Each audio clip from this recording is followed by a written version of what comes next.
writer, funny man, Daily Show correspondent, the Wire expert, amongst other things, Mr. Roy Wood Jr. How you doing, man? How you doing? I'm happy to see you, man. Happy that you're here. I said that because over the pandemic, I was in the Twitter space listening to you talk about the show with our great friend April Rain, and I'm like, man, this guy knows his shit. Like, I've watched that series, I think 4 times now, front to back. 3 for sure. Because to me, that's like when you meet somebody new, y'all start dating, like, all right, first thing we got to do as a couple is watch The Wire, front to back. You got a veteran. So we got to understand our love language. No, it's a great show, and just being from Baltimore, as I'm always just like interested how people from different places react to it. And you started your career in Alabama, 18, 19 years old, and now crushing White House Correspondent Dinners, right? How did that moment? Crazy. What was that moment like? The Correspondents Dinner to me is an opportunity for the constituents to say something back to the elected officials. So to me, it was a dope opportunity. Whether they laugh or not, that's really something you can't worry about as a comedian. You just gotta go up there and say what's funny to you and what you think is fair and balanced and attacking both sides of an issue, and then just leave it at that, man. Either they love it or they don't, and nothing you can do about it. No moment when you worried about Joe Biden rushing the stand? No. I wasn't worried about Joe. First off, if Joe Biden rushed the stage like Will Smith, you can see him coming. You get slapped by Joe Biden for talking crazy. You needed that one was on. You was waiting on that slap. But I think the material about Kamala, the vice president, just making sure that was, you're trying to thread needles that are moving.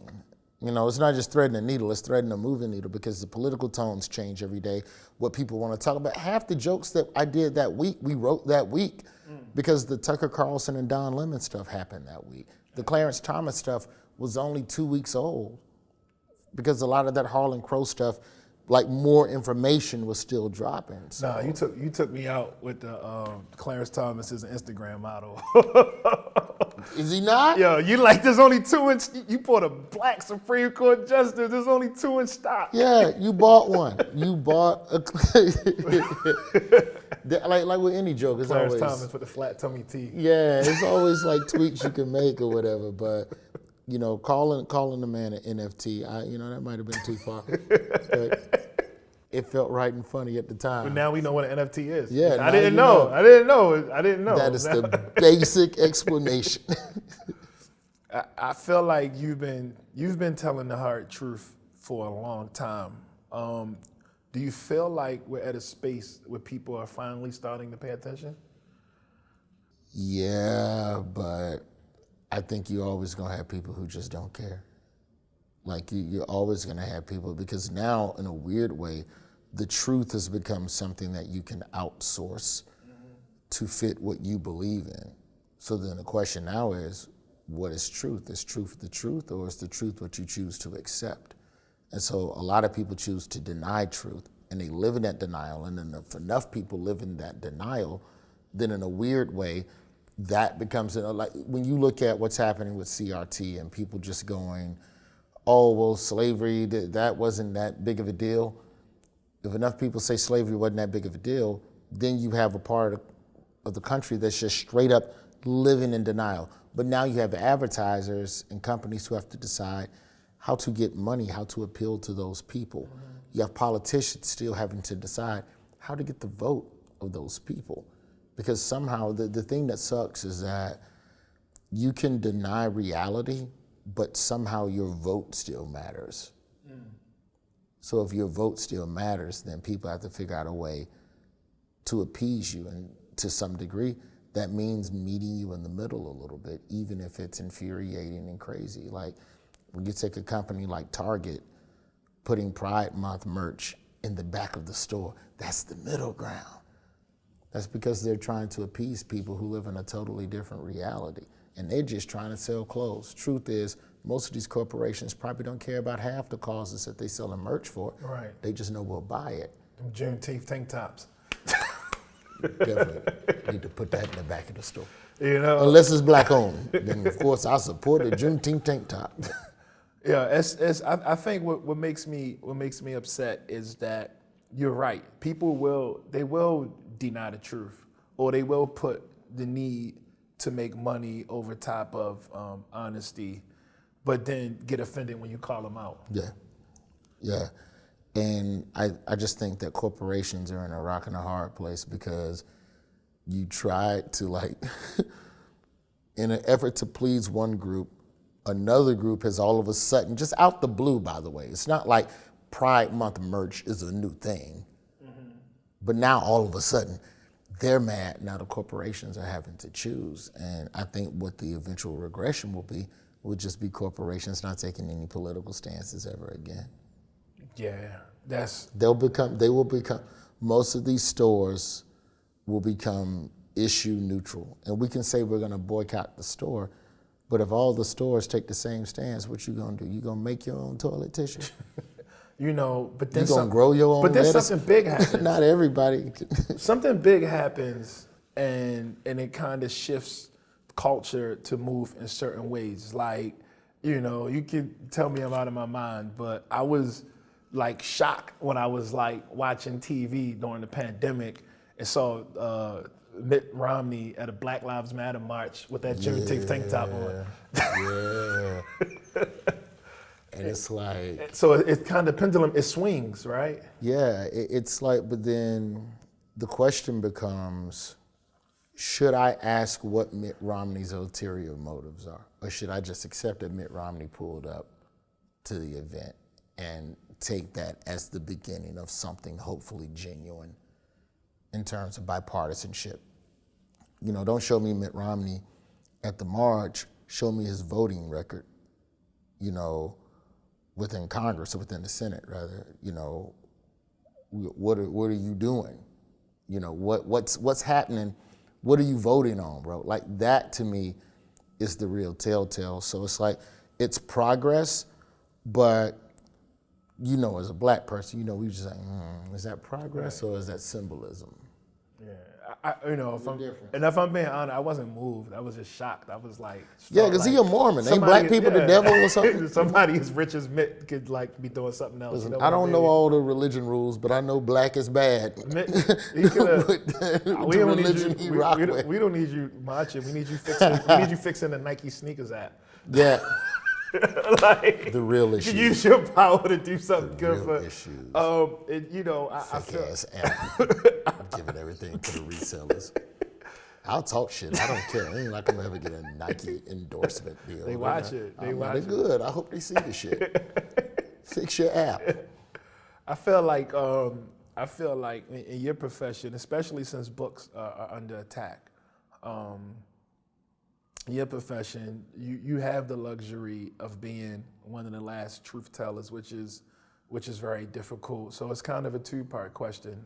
One is, I think about the joke you told at the dinner about school shootings, and you got some groans, and you like, you know, passing policy, and I'm like, you know, I'm watching like exactly. Some groans. You're like, I'm Mitch McConnell. I have no soul, right? Yeah, I ain't got no soul. Like, what are you gonna do? You're gonna boo a joke about school shootings instead of passing policies that stop school shootings. Instead of booing the actual shooting, like stopping the shootings from happening. So do you feel like, you ever feel like having the ability to be able to just speak truth to power like that is under attack, or? No, like, I don't feel like comedians are under attack. Every comedian that people say has been canceled is making good money. Right. Good money. And they showing up to cities and people are still paying money to see them. Just no camera crews and specials and all that. You may not get as many specials. You may not get the glitzy TV show. You may not get to host the thing. But at the end of the day, as a performer, if the public still wants to pay money to sit in a chair, you're getting people in 2023 to come out in public and sit still. We're in a TikTok attention span generation.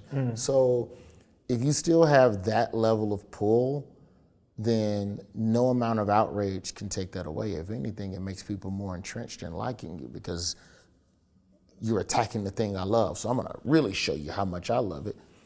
We just live in a culture now where people's opinions matter and people's opinions get to be heard and people have more outlets to voice their opinions. I don't think we're in a situation that's any different than Lenny Bruce and George Carlin getting arrested for saying whatever word society didn't want them to say on stage at the time.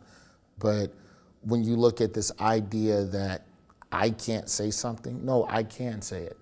As a performer, I have to be prepared for groans. Right. And accept that as part of the game. And to me, that's the issue, is that some performers, in my opinion, are mad that people are mad. No, they have a right to be mad. Just shut up and do your job.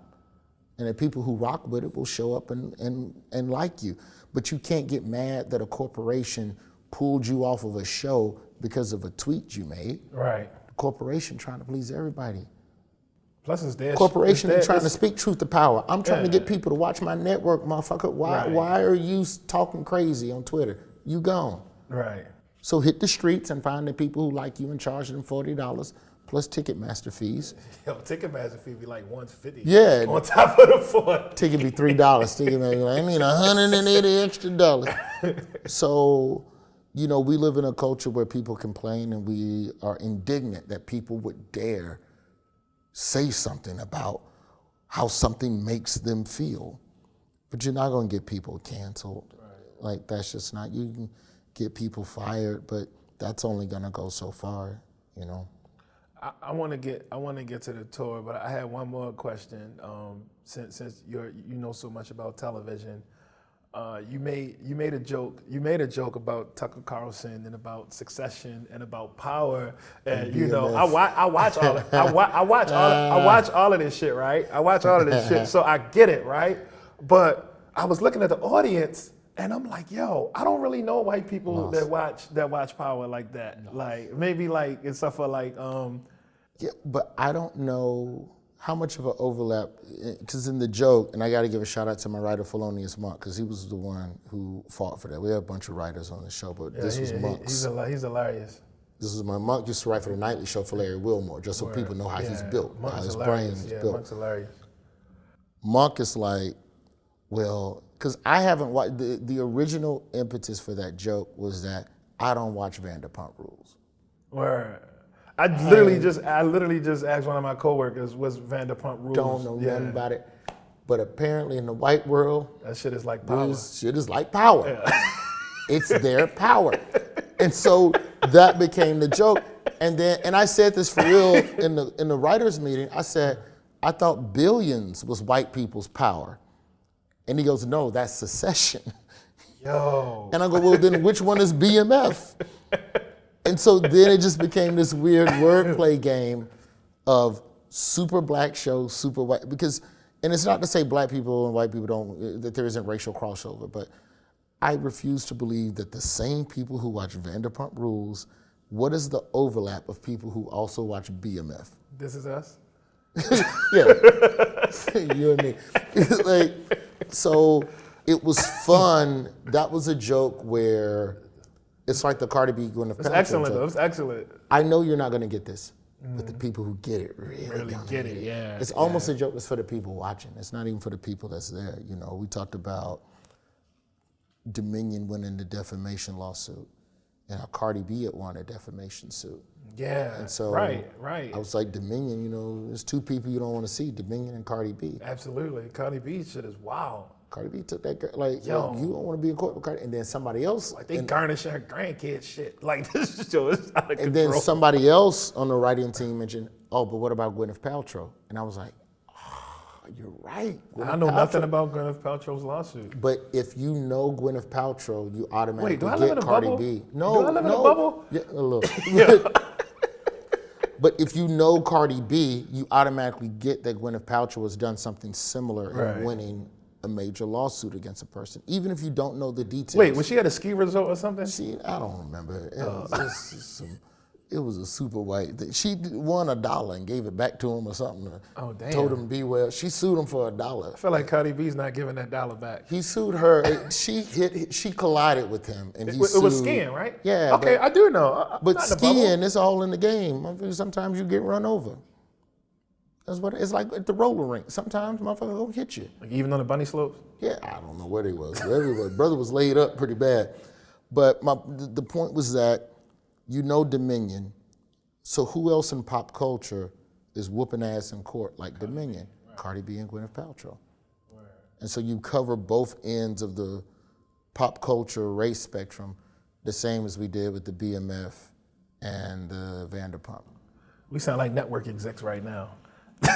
We got to get that market. But it's for the Correspondents Dinner, though, it is a weird science because you're trying to do jokes about people in the room, about the things they care about, with a level of nuance that they know about that the general public may not even care about. But also, as a comedian, my job is to represent the people, not the policymakers. So I got to still be able to crack a joke that comes through the camera to the people at the crib. So that's the tough part of it, but it can be done. It's definitely not a normal comedy set.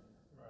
It's a weird ass room, bro. Like, no, I mean you did it though. You killed it. You crushed it. You'll be doing a joke, and just you're down on your cards looking, and you pop up to deliver the joke, and you look up, and it's just Lester Holt. You go, okay, yo, wild. I look up to him, and then you look down, you look up, and it's Kellyanne Conway, and he's like, wow, what is she doing here? Yo, who let her in? You look up, and then it's Caitlyn Jenner, and then you look up again, it's Chrissy Teigen. It's just these weird distractions are happening while you're trying to focus. It's like MSNBC and CNN blew up and then sprinkled some Fox News in that motherfucker. Yeah, it's a weird situation, man. But I'm happy I did it. Yeah, no, it was fire. So tell us about how's the tour been going? You know what, man? Happy to be here, tour. We getting out the gates this month, but we're going everywhere from Sacramento down to Miami, up to Hartford, way over to Madison, Wisconsin, Minnesota.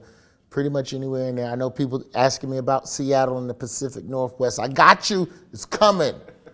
Shit, it take time to book venues now because of the strike. This is what's wild. Because of the writer's strike, every stand-up comedian that was working on a television production is back out on the road. Out on the road, yeah. So now we're competing for venues, which is a great thing for the general public, but it takes time to figure out who's gonna take what date and what venue and when and where and all of that. But that's your box for you know, that would be fun. Who would you box? Who would you box? Who could I beat is the question. Like if I had to fight another comedian for a venue. I feel like Kevin Hart works out 4 times a day. No, I said Kevin Hart with my ass. Yo. I got reach on Kev, but I don't have stamina. I feel like he benched 750 pounds. Kev, you already know what Kevin Hart's boxing strategy is. Get in tight, work the body. Who was that boy that knocked somebody with the kidney shot, liver shot? Tank. Yeah. Baltimore boy. Baltimore boy. That boy that's Kevin Hart versus me. Said the Entertainer, I bet you I could take. I could clinch a couple times, keep my stamina. Me and Said the Entertainer, we both only got 4 rounds in us, give or take. Yeah, Said the Entertainer, yeah. The thing that sucks about going on tour though now is that I don't get to see the people that I love watching work, you know. To me, Ali Sadiq is one of the best stand-up comedians working today. I put that same tag on some more. I put that same tag on Adele Givens. And I have been plotting earlier this year to go out more and watch more stand-up and just see what the young people are doing, what the vets are doing. I got to give a shout out to Rip Michaels. I went to his show at Barclays, so they had 10, 12 comics. I got to see Bill Bellamy do his thing. I got to see Adele Givens do it, like just so many solid comics on the lineup. I went to see Drewski. Drewski came to New York, and Drewski's funny, but he got this cat on his show, Nav Green. That boy, the truth. Nav Green is funny. But Drewski's more of a show. It's not. Yeah, Drewski himself is not stand up, but Nav Green comes out and does proper. He does the craft. Okay, word. And then flips into kind of a co-host with Drewski. But even with that, there's a hosting skill set that you can't teach, you cannot train. It's either you got that or you don't. And Nav has that. Same with them 85 South boys. Like, I want to go out and see Carlos Miller, Chico Bean, and DC Young Fly. Like, like, if it's one thing that sucks about having to go out and tour, is that I don't get to go out Fridays and Saturdays anymore and see people. And this year was really gonna be my year to study stand-up again, because I really, I've gotten away from it the last couple of years with the shutdown. And, I did a very short prep tour for my 3rd hour special in 2021, but other than that, I haven't been on the road. Like, I do my sets around town. I go to the gym, but as far as properly going out and doing 30, 40 cities like we're doing now, I'm thrilled to be back out on the road, man. It is a blessing to be able to fly to a city and have strangers spend 2 hours of their evening with you. That's a gift. People are gifting you their time. So, I take touring very seriously. We prepare, we tighten up the jokes. I might even iron my shirt. We'll see. But no, but I'm very excited about the tour, man. When you look at your whole career, everything you've accomplished, is the Daily Show like your most perfect opportunity? Does it like fit what aligns with your values the most, as far as walking that line between comedy and journalism? Yeah. The Daily Show probably best represents my approach to stand-up, which is to find the alternate viewpoint on an issue. If the issue, and the Daily Show is a left-leaning show, of course, but my comedy is more centrist. So it's cool within the Daily Show to be able to find pieces that are a little bit more on the middle of the road, but my stand-up is probably way more centrist than what it is on the Daily Show. But I learned a lot in my approach to comedy, my approach to stand-up from working with Trevor Noah, and just how Trevor Noah chooses to break down divisive issues. It gave me a little bit of the same feeling that I could do that with my stand-up, and my stand-up started changing from 2015 till now.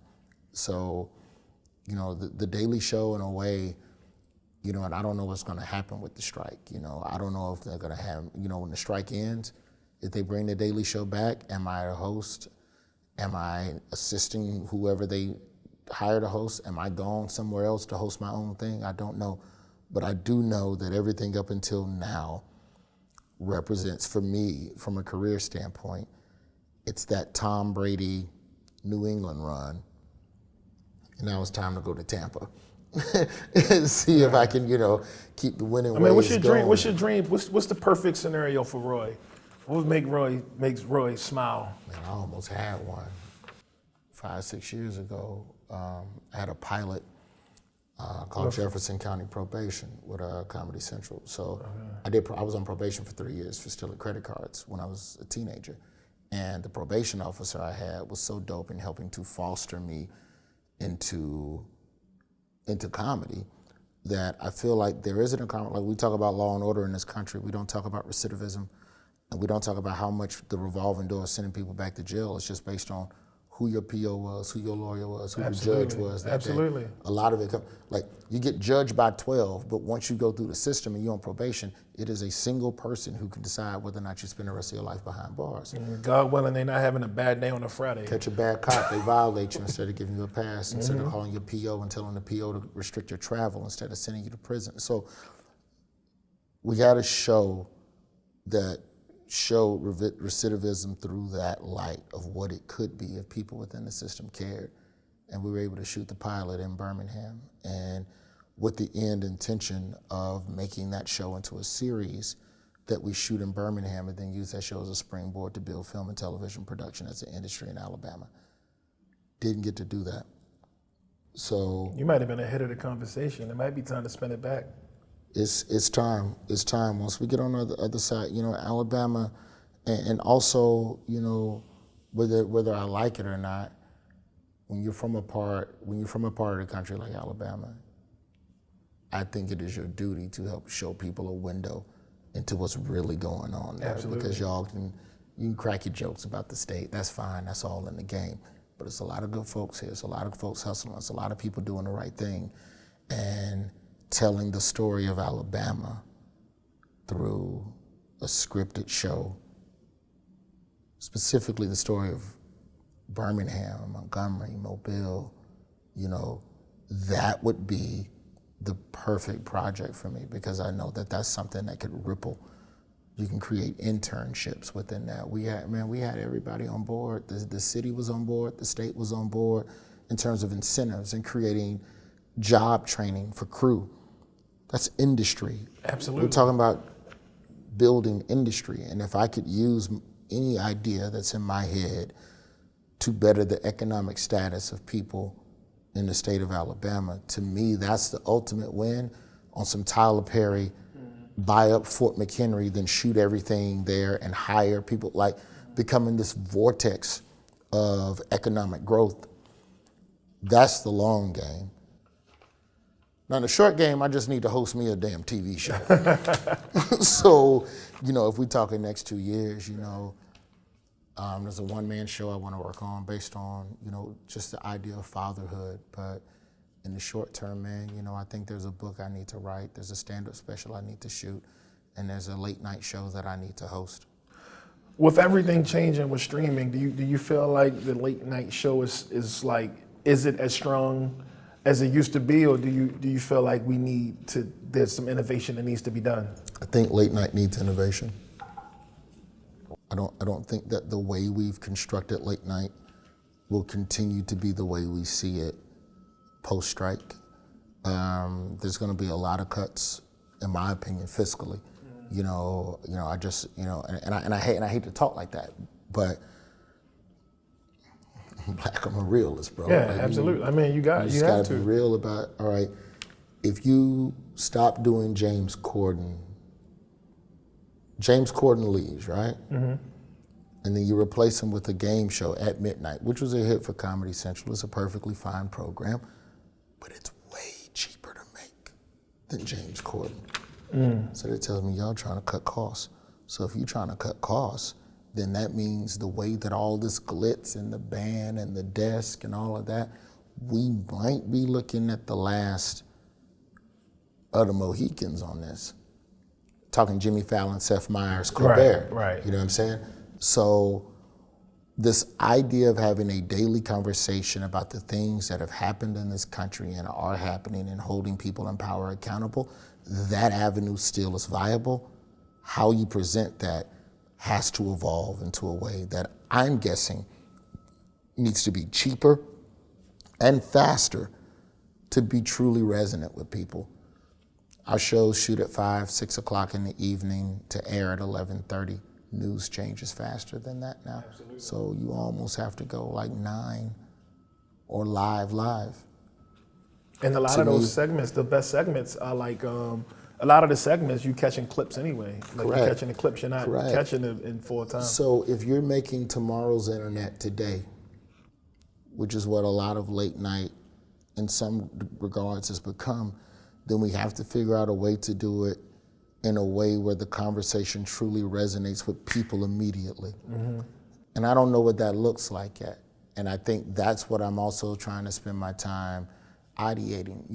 We could come back from the strike and Comedy Central can do the daily show and it'll be perfectly fine and it will work.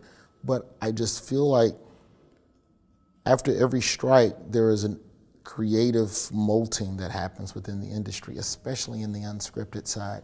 So, you got to be ahead of the curve on that. You just got to, man. Something is changing. I don't know if Amber Ruffin's coming back. I know Deezus and Mero's done. I know Z-Way is done. I know Sam J is done. So if Amber Ruffin's done too, then that's 4. Damn. I don't know about Amber, but I'm just saying, this idea of this peak content creation of satire, Deezus and Mero is different because they were leaving anyway. They were breaking up. They had their differences, but Showtime didn't rush to replace them either. Right, absolutely. So to me, it's about figuring out, well, if the industry didn't want that, and even if it wasn't rating, whatever it is, what is the next thing? What is it going to look like? The Daily Show itself, as an institution, it will evolve. Mm-hmm. I don't think the Daily Show's going anywhere. I think it's too important of a piece of Comedy Central and Paramount, and it still has a lot of worth. We get a lot of great guests, but what will it look like? Because like from Jon Stewart to Trevor, the major change aesthetically and that's not a word, the way it think, the way it be thinking. Right. We use sketch a lot more. We use the internet a lot more. Trevor's younger. Trevor understood that. Trevor's plugged in. Jon Stewart wasn't really, they had to drag him on the Twitter. I love him, but he knows that's the truth. Yeah. But Trevor came in and figured out, okay, this could be a 4-minute to camera segment of me just going bah, bah, bah, bah, bah. Or we can let Klepper, Roy, and Dulce do a sketch that says the exact same thing. And it works. And then that sketch is something that people digest more. I just think that with news satire, specifically news satire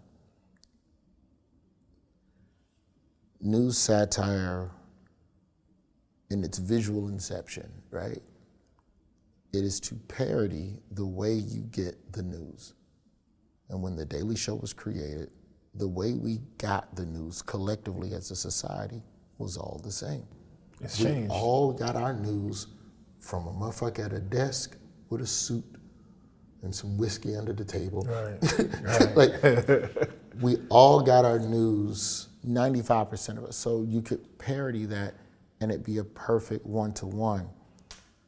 We get our news from all over the place now. And the way we get our news looks a million different ways, and people don't even care if you have a suit on or not. I'm going TikTok right now, and I can't think of his name, God bless you, but it's a white dude with a beard. I know that's not enough of a description. It's like everybody in Brooklyn. It's a white dude. He be on it. He know his shit. He know his shit. It's a white dude with one of them IPA craft beer, like he make shit. beer in the basement Farm type table beer. Yeah. And I'd be damned if I don't watch him every day to see what he's talking about with politics. You know, we're hoping that we get to see you hosting the Daily Show, and we're looking forward to that book, and we're looking forward to that one-man show. I'm working on it, man. Thank you so much for coming out. I'm working on it, man. Appreciate you, brother. Appreciate you, brother. Yeah.